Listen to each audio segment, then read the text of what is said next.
When I spit bars in a rave, man, I go hard like Santan. Hello, good evening, and welcome to another episode of Mugga Make United Great Again. We've got a couple guests. It's going to be a small one today. First, we've got Sonia that hasn't been on yet. Dwayne, how you doing? What's going on, brother? I'm good. Yourself? I'm good. And also we got Mariah, fresh off his 10 out of 10 performance on the Discord. Hey, how you doing, man? Honestly, I was just saying to you guys, it was my anger at the win against Everton that really fueled that rant against Lewis, and then you add Arsenal getting battered by Villa, and we'll get into it. But I'm in a weird space with United right now, man. I mean, I could tell because I was actually gonna message you that I've never ever seen you like that before. I listened back to it. I said, "Nah, this guy's sick, man. There's got to be something wrong with me still." So before we get into it, obviously, I gotta go through the usual things I usually go through. The Discord. I've been telling you for weeks, man.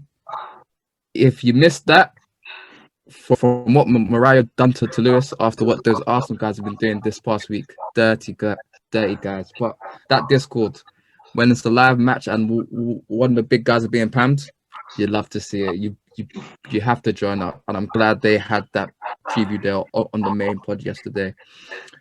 And our Patreon, personally, I just need to eat. I can't lie. I just want my money, bros. So I can't lie. You gotta sign up. There's exclusive content there. Pogba watch as always. I'm not going to be doing the preview for the Istanbul game. I can't lie, they're boring. But there'll be some more stuff coming up. We will have a top 30 coming, and there'll be more previews, more tactical analysis coming from me as well. And finally, the YouTube. We're not doing a live this week, but going forward, hopefully we'll be doing it more often. And as usual, on Wednesdays with our pretty banner with our names underneath, there's going to be the visuals coming out. So tune in if you're more of a watcher rather than a listener. But yeah, let's get into it. Let's forget about the weekend for a bit and let's talk about the Istanbul game, which I missed because United were giving me a lot of grief. So I'm going to go to you, Dwayne.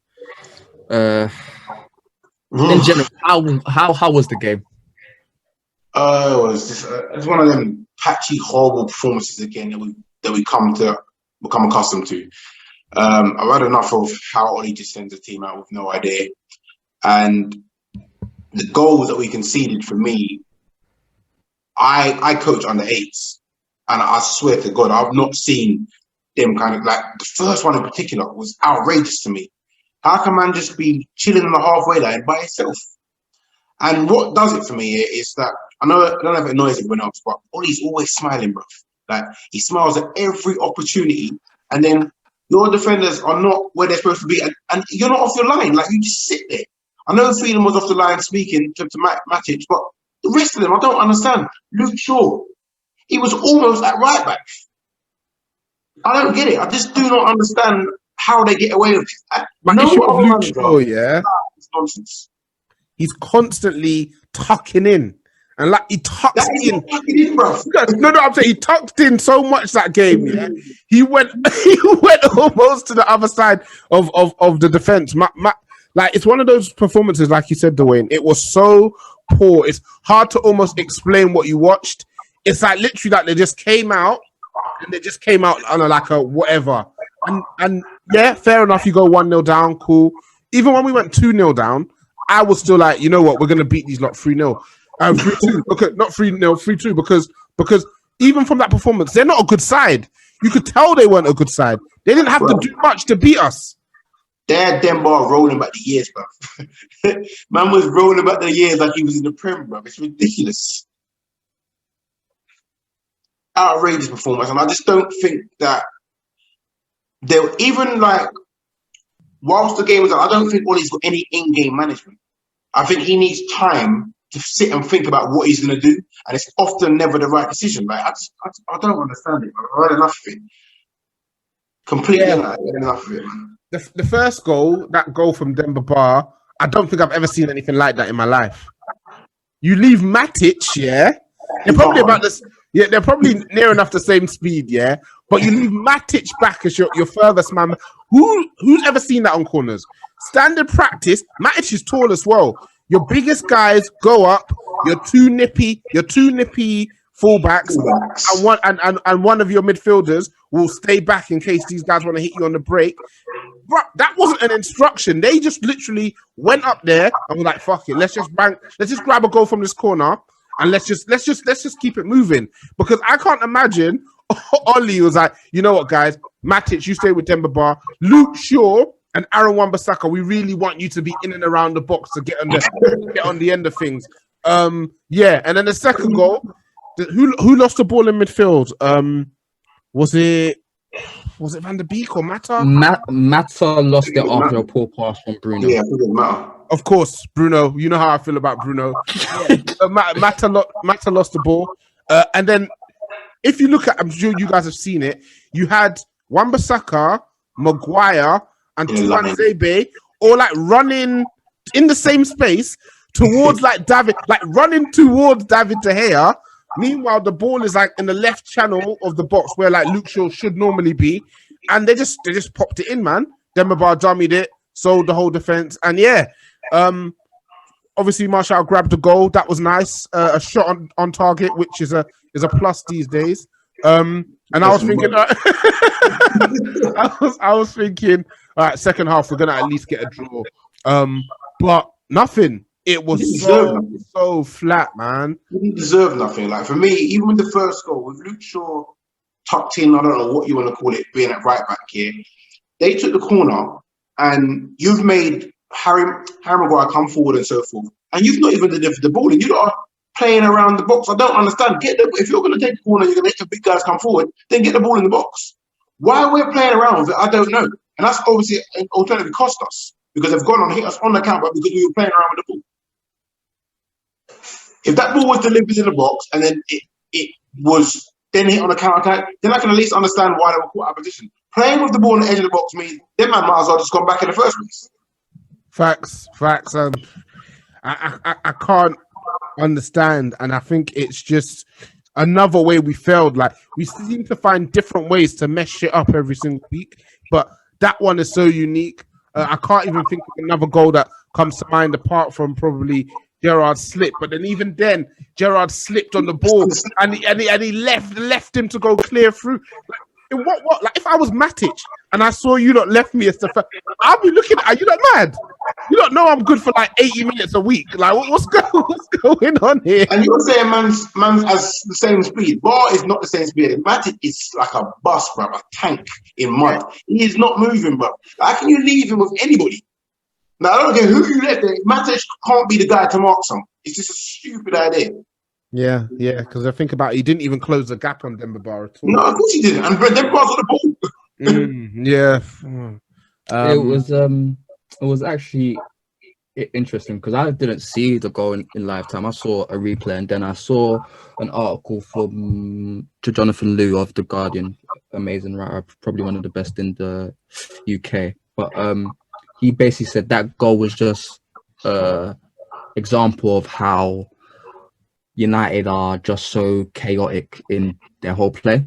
And he was speaking about how if you look at each individual player, it's understandable why they were where they were. So, for example, Wan-Bissaka, the reason why I was so high up and in that corner was the fact that that was how the corner came about. He put in a cross and it came in off a defender. The problem was that Bruno took a quick corner, so Wan-Bissaka stayed there. Shaw was also on the overlap on that corner, so that's the reason why they were both so high. And obviously. You're trying to justify I'm not. But what I'm saying is that the reason why they were like, and then obviously the two centre backs go up for a corner. So and then it's kind of like it's understandable why they all it's understand why they all were where they were according to him. Everybody But except Jordan. the fact is that, none of them noticed that no one else was at the back is an example of the thinking and the coaching stuff, just how everything is just chaotic and players are just wherever they are, where they are. So I thought that was actually quite interesting. I mean, I'm not gonna bother trying to explain the goals or the game. I think I would- can understand that point of was- view with everybody else except Shaw.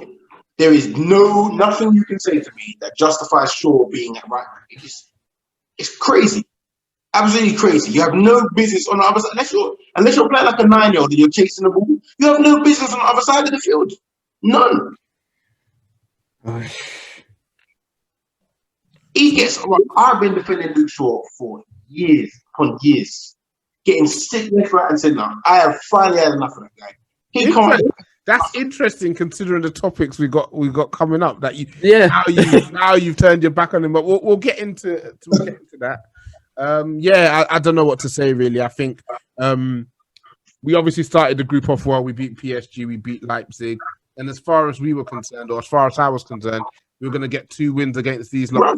I even wanted to see some youngsters. I want to see Laird. I want to see Laird. I want to see what's that other one? Galbraith. Let's see them get some minutes against these lot. Now we got to beat them in the next game. We got to, and that because then we've got to go back against PSG and Leipzig. PSG don't look too good in it, but neither Well, they can turn up. yeah, exactly. But neither do we, and Leipzig as well. We know what they're about. So we need to beat them, and then we need to draw one of our last 2. But if we weren't to get through at this stage, I'd still be really disappointed, to be honest. It's actually crazy because we put ourselves in an amazing position, and that loss has basically wiped out like at least like 4 points from those 2 wins. Like those 2 wins versus PSG and Leipzig were so important because they gave us the fact that if we won our next 2 games, bang, we're through. But now it's basically like we're on 2 points, and like we need to win one, then we need to get another one, then we need to rather than needing to just beat Istanbul in game 4, we now need 2 more results. We beat Istanbul, but then we can't just lose against PSG and Leipzig and necessarily think we're through, because PSG have to play Istanbul as well, so they're going to beat them. Leipzig have to play Istanbul as well, they're going to beat them. So yeah, we've given ourselves more work to do than we needed to do, man. It's just how pathetic the second half was. There was no response. There was like nobody knew what to do. There was no urgency in our game. That's unexcusable. Yeah, part of that is Ollie. Definitely, I agree with you, Dwayne, in terms of setting them up to be in the best position to succeed. But where's the urgency when you're playing a bunch of players that you're much better than? It's no different than when I always refer to like playing among ourselves because it's the best analogies I have. It's no different to when you're playing another team. You're much better than them, but you lot are taking a piss. And then you lot finally like, okay, guys, let's actually start moving, even just increasing the tempo of how you're moving the ball. That's going to create chances because then you're going to commit players and places are going to open up naturally. But Ollie doesn't even necessarily have to do too much coaching, but they weren't even able to do that. And Mata is usually good for that sort of quality. Like, say what you want about him, but he's a thinking man and he understands the game. And as much as he can be frustrating, when it's time for someone to put their thinking cap on and make things happen and create openings, he's usually good for that. And even he didn't do much, man. He was poor. He didn't do much at all. Yeah. He was very, very poor. He did win a lot. I was surprised, man. And also, Aaron Wan-Bissaka, when's he going to get a rest, man? Yeah, because he plays every single game, man. Okay, you're resting him and who's playing? Hey, man, we've seen with Trent, if you don't get rested, to be fair, he's got the next 2 weeks off because he can't get into the England team, so that's good. My man was saying he's going to start playing for Congo soon. I can't wait to see it, man. Around the corner. Yeah, getting that England. Nah, he's not getting in that England team at all, man. At all. Yeah. But you're saying rest him. Who do you want to step in his place? What's going on? I told you, like, Laird. What's he about, man? Oh, apparently Laird just come back from injury. So he's just come. He trains with the back. first team squad now, doesn't he? Yeah, so he's just come back He into was full before, yeah. training again. I had no idea what he was injured with, but yeah, apparently he's just come back into full training. So hopefully be up to speed. But even then, I don't see. I don't think we're in a position to be resting Wan-Bissaka to play youngsters. I just think that's a bit No, tough. but at the end of the day, if he gets injured, we're gonna have to play them anyway. So, I mean, it's just a catch-22. If he gets injured, we're gonna have to play them anyway. So we might as well rest him so he doesn't get injured, and then we have a longer we're without him for a longer pit. Yeah, I get that. I do understand, but just I don't know, it's a bit. They need to start filling these gaps like that because it's going to get to a point where you're going to have to play someone with no experience, and they've got to start giving them experience at some point, I guess. Facts. That's what I was thinking. So my thought process then is why did we loan Dalot? Because I've seen some highlights, and obviously he's doing all right over AC Milan. And then a further question is, were we the problem? Because I'm seeing man doing outside the foot crosses for guys to score. Obviously, it's Europa League and Europa's Europa. But how are we loaning out our deputy right back and we don't have a replacement? My worry is that Wan-Bissaka, he was already on fumes the back end of last season. They've had no break, and the guy's playing every single game again. It's only natural that he's eventually going to break down, man. And it's going to affect his performances. And the point is, there are some games here where we are dominating. I'm not being funny. I like Wan-Bissaka. But he's of no use when you're dominating the ball. Facts. Because he can't cross for nothing. Like, he just, going forward, he looks like Bambi, but he's a mess. So it would have been nice to have the option of having Dalot on the bench. So he's going to go forward and be able to, because he can cross and whip a ball in. I'm seeing him play left back and doing a job. Like, he can clearly do one at right back for us. I just don't get it, man. Again, one of them stupid, odd decisions. Facts. We've been scratching our heads about Wan-Bissaka for a while now. That's why Elijah's smiling. We completely agree with you in that regard. He's almost unplayable at times with his lack of technical ability going forward. To be honest with you, yeah, that Istanbul game, I don't even want to think about it. They might want to look at him and try and develop him to a centre back or something. But why do people keep saying? I've been telling man, auxiliary centre back, auxiliary centre back. Put him in that right centre back, bro. If they work on his position as a centre back, bro, he'll be all right. I told man, right centre back in a free at the back system. The guy is clear. The guy is clear. Auxiliary centre back. He'll get munched, and that's why you have to go forward. Bro, It makes sense. clear. I've told man from the start. Auxiliary centre back. I've been saying it.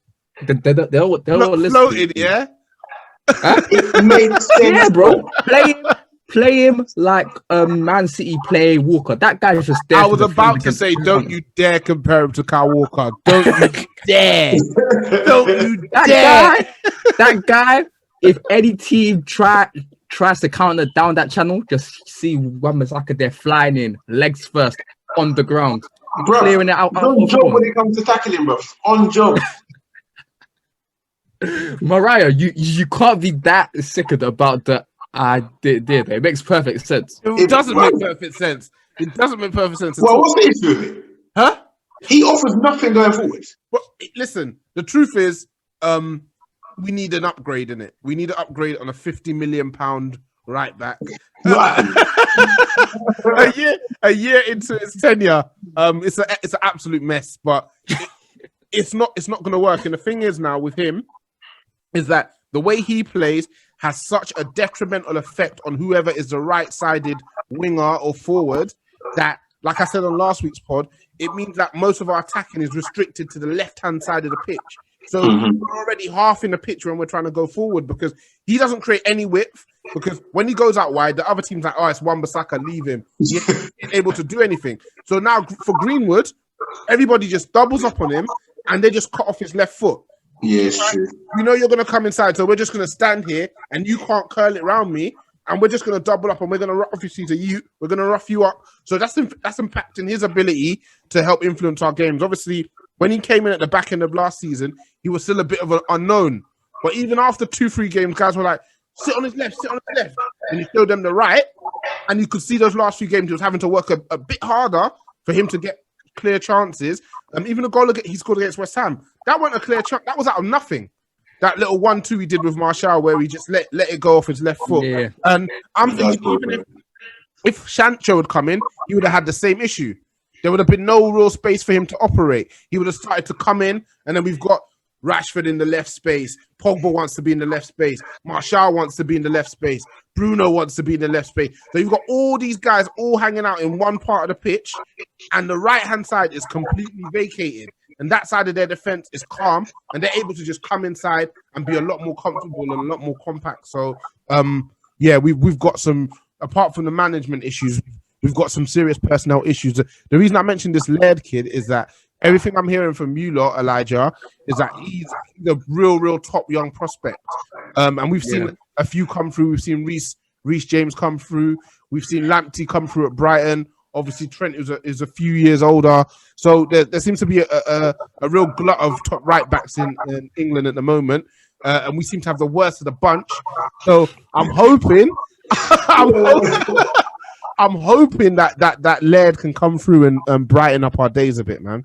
Yeah, I mean, Laird is good because I still remember the first time I saw him. I think he was playing at left back, and I said, "Who is this kid?" And then I saw that he was right foot, and I said, "Raw."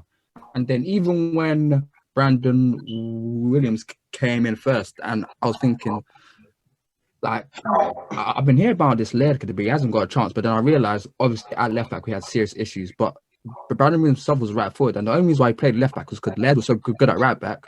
He had to move to left back to get games. So yeah, Laird is really good. The only worry is that there's starting to be a recurring theme with injuries. I mean, he had a couple bad ones, and then he got a reputation off of that. But now he's getting niggly ones, so it's a bit of an issue. But hopefully, it sorts itself out. Why do we keep getting them, bro? Like playing just broken all the time, man. Do you know what? We've had this. Guy, bro. You can't find a bigger fan of Bailly than me, but that guy, man. I've given up on Bailly. I've given up on Bailly, man. It is. I mean, let's not talk about it. That's why I'm moving on to the Everton game because I don't want to break my heart. I don't want to break my heart, man. All right, cool. Bad Bailly. Oh my god. Anyway, Saturday we had all the talk that if he lost this one, he'll be gone. We were preparing the champagne. I bought a bottle of Henny just for the occasion. But we won. And it's all because of that you called Bruno. I can't beat him. I cannot beat him. Asking him. I don't know if you listened to the pod, Dwayne, but last week's pod we were talking about Bruno, and I went on like a rant for 2 minutes about how detrimental he is to the team and how I need to see him come out of the team for the team to be successful going forward. And he, I don't even think he played well against Everton. But no. Do you know what? That's the best I've seen him. That is the best I've seen him. But that's the bar's low though. But the thing you know is, what? He has these key moments in it. Obviously, the header was clutch. The second goal was lucky, and then the play for Cavani's goal, you have to give him his props. He sucked in. You want him out of the team, then? I don't like how he plays midfield. I'm not here for that kind of midfield play. I ain't gonna lie to you. That losing the ball 20, 30 times in a game. Nah. You have the same opinion of Kevin De Bruyne? No, because I don't think he does it as much as Bruno. He does. He was atrocious yesterday. I'll give you that. But I don't think he does it anywhere near as much as Bruno. No way. And he's got more technical quality than Bruno anyway. Look at their stats, bro. Even this season alone, Kevin De Bruyne is 79%, Bruno 77%. Passing accuracy. Yeah. He's giving That's fine. And De Bruyne has been horrible this season. So I mean, this is I don't think this is a standard De Bruyne season. I think I agree with you. De Bruyne does love a spam. He spams in you can't deny it. But he just has so much more quality in his game and in his execution. Like Bruno, losing the ball is one thing. His technical security comes into question a lot of the time as well. Just the decision making is mad. Like the thing is, most of the time, De Bruyne, is losing the ball in an attempt to try and find a killer pass. Bruno is losing it at the halfway line when he's just trying to find Rashford, or he's just like, you have no need for you to be losing like on the half turn, first touch pass with his left foot, swings and misses it, and it goes to their defender. And that's casual Bruno. Like I can't get behind it. I can't get behind it, man. But he does give away the ball. The funny thing is, in my group here, I defend him, even though I know it. But I still like that he's dynamic enough to change games. Do you know what I mean? He's got it in his locker to do something. My preference is Paul in it, like Pogba. But he's not being dynamic for us. I genuinely thought that when he came back into the team, we were going to see levels. Thought we was going to see levels. And I don't know if it's the COVID that's messed him up or what, but we're just not seeing them levels. And I hate to see Bruno outshining him. But that is exactly what's happening. I mean, let's speak about the midfield, because there was a lot of talk on this pod 2 weeks ago about the Fred McTominay midfield and how their influence is overstated. But to be fair to them, they both put in quite a decent performance, especially Fred. But it depends what you're calling decent, bro. Them man, they work hard, innit? They're hard workers. I don't subscribe to always working hard means having a good game. Fred is, he's turned my opinion on him. He's a decent player, but he gives away the ball on a madness. He can't find no pass forward properly. It's always off key. Like it's like he goes beyond what he's capable of doing. So I don't know. I don't subscribe to the idea that you need to play those two players in order to get wins. And I think Ollie's subscribed to that now. In his head, them two men need to play for us. Yeah. And yes. I think the reason why I subscribe to that is because we aren't a well-coached team. So we have Fred McTominay there. They can get across the pitch. They can get across large spaces, and we leave large spaces because we are not well-coached. Therefore, he can't play a Pogba matches, because I think I must have tweeted it on Saturday as well, where Cruyff told Guardiola, "You're amazing on the ball. Defensively, you can't get about. So what your job is to tell your two midfielders beside you to tuck in and reduce the amount of space you need to defend in. The smaller space you defend in, the easier it is. And that is all defenders about. You close the gaps and you give yourself as small a space to defend in, because it's so much easier. We're having to see Matic and Pogba defending huge spaces. Even Fred, there are times where Fred cannot do it. I've seen it versus Sevilla, where Fred and Pogba were being pulled into wide positions, and for them to even put in a 6 or 7 out of 10 performance defensively, they done amazingly, because they were dragged into space they had no business being in. But why are we having to do that though? Why are we having to play two holding that? Well, other big teams they having to do that. Why are we having to do it? Because our defense is poor because they're playing the wrong partnership. But also the formation. That 4-2-3-1, it doesn't work. It doesn't work. So what happens is the opposition start to build from the back. Bruno decides to press. Near it, leaves the gap. They now go into that gap. So now it's Pogba, Matic against the other team having a numerical superiority in the middle of the pitch. Pogba's either going to be forced out wide to engage because they played it out wide, or he's going to have to push up and get closer to their man, and then they bypass Pogba. Either way, he's getting bypassed, and there's left a big gap in the middle, either by him having to go wide or by him trying to go and get it and not getting it. Next thing you know, we got Matic, of all players, on the island by himself in it. Like Elijah says, whenever the space is small, Matic is good in it. He'll get in, he'll make his tackles, he'll intercept, he'll distribute. Once that space is wide and they can choose to go to the left of him, to the right of him, he's screwed. We're screwed. So they get past Matic, and then the poor individual defenders we have.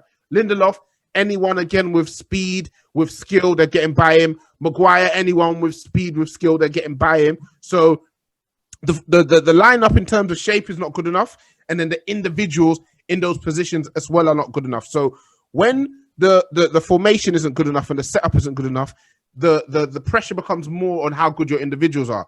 You switch Matic for a Partey now, you're having a different conversation.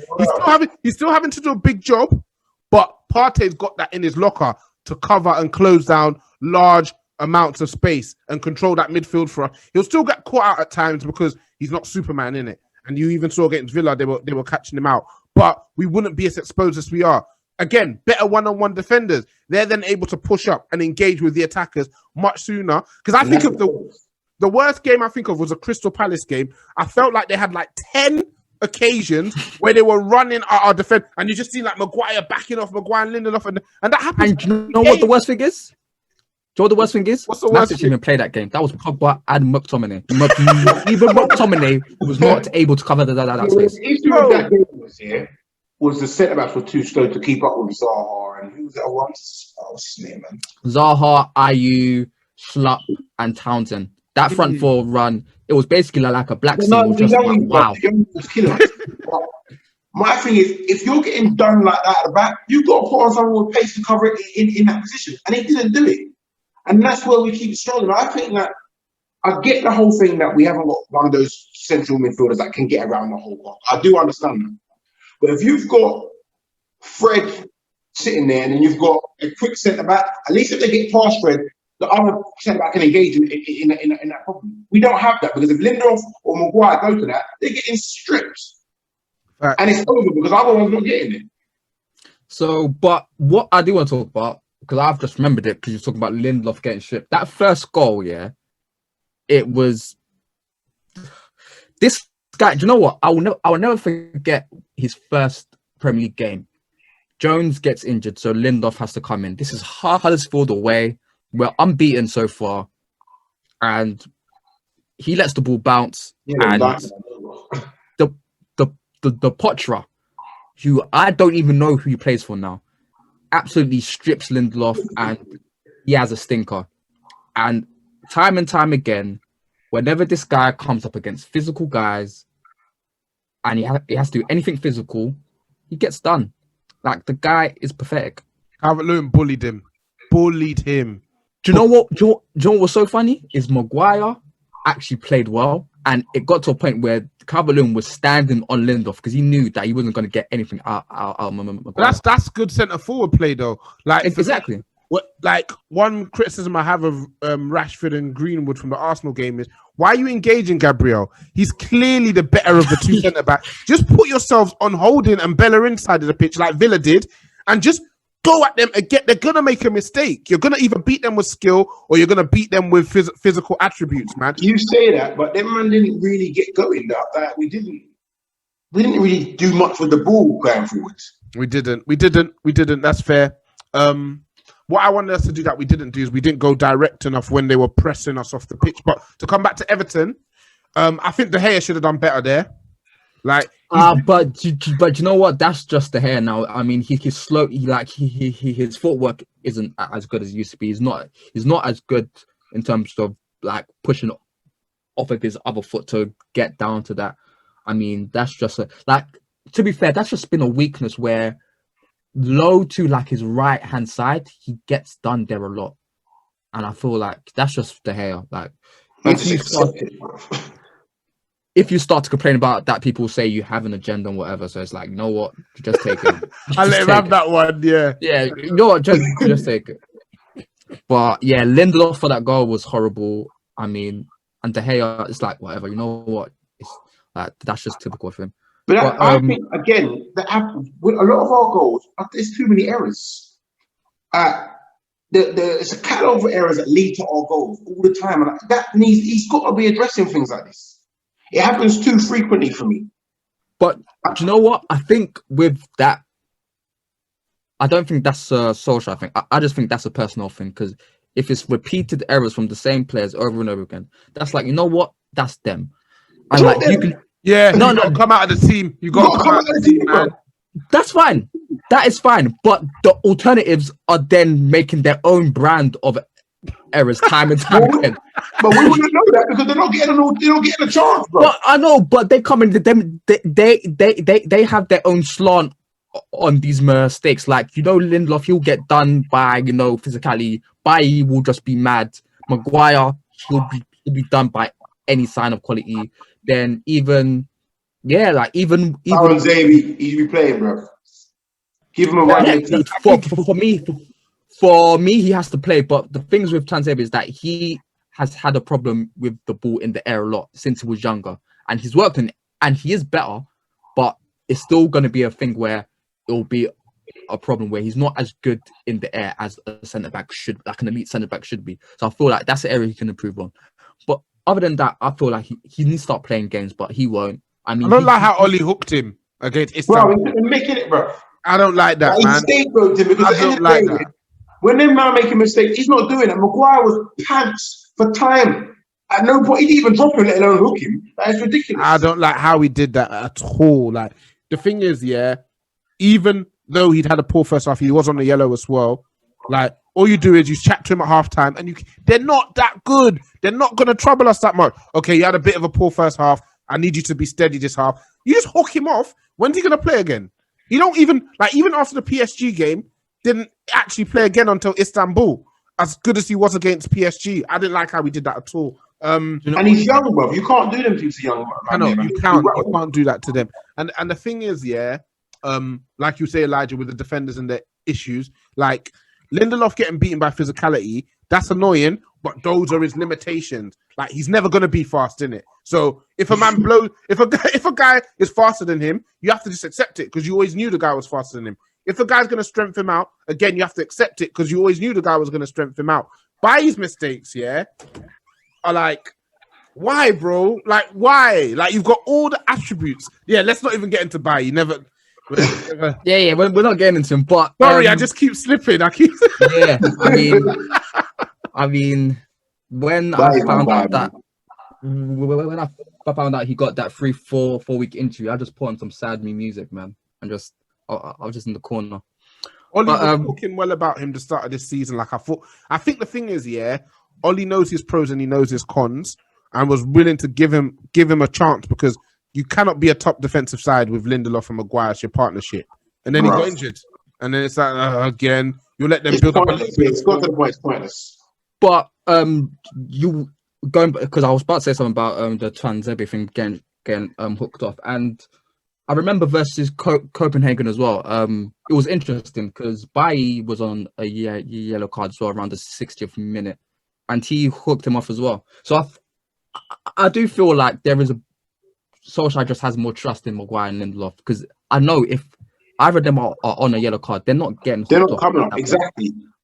So I do feel like there's just more trust there. I mean, yeah, but why is that, bro? For that, I was about to say based on the performances. I was about to say some racism stuff, but I mean that's completely unfounded. No, that's what I asked the question, bro. That's what you have to put it out there. We'll just put it out there. We'll just let it hang in the air, innit? Exactly. The streets can decide. We'll just let exactly. Yeah, just have it. But the first goal was actually kind of interesting because I saw the build up to it, because I think that goal and the goal Wan-Bissaka scored versus Newcastle, those were the longest sequences to goals so far this season. And it was actually interesting seeing the passing network of the goal, then seeing the actual goal. And when I watched the actual goal, I realized that we did not look threatening at any point until that cross went into the box. And like, we just passed it, but the ball got out to Shaw. Shaw put in an okay cross, and then Bruno ran onto it and headed it in. But if you see the pass network, it looks like it was some good like pass and move stuff, but it wasn't. I mean, it wasn't. I mean, Martial's touches for that goal, they were all right near the center circle.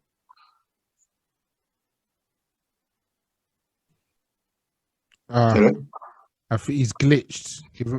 Give him a second to come back. When I'm editing the audio, I'll just cut this part out. The rest of the first half. We lost you for a bit, so you have to say that again from the bit about Martial's touch. You froze. Sorry. That's fine. Yes. So yeah, Martial's touches around the center circle were just, those were all his touches in the move. So that was quite strange to not have our striker touch it in like the final third. But I just want to get your opinion on, like, from that first goal for the rest of the first half. What did you think about our performance? As much as we won the game, I wasn't thrilled by the performance.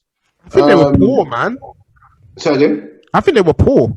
Yeah, I just wasn't thrilled by the performance. I just thought that okay, we won the game, and it looked flattering, but it wasn't a performance to speak about. I feel that Everton still got us at times, and I didn't feel comfortable.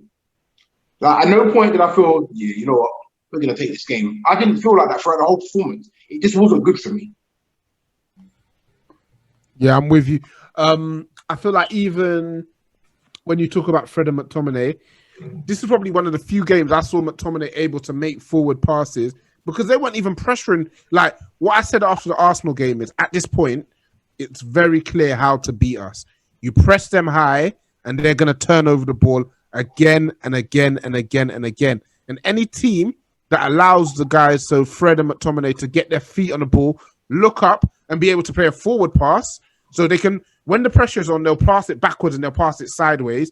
But once they're able to look up and play a forward pass, which means that your more attack-minded midfielders aren't having to drop deep, therefore you haven't got the numbers in their half, then we're going to be okay. So for me, I don't get how any team can watch us and not immediately, just step on these guys' toes and nothing's going to come from it. So they let them do that.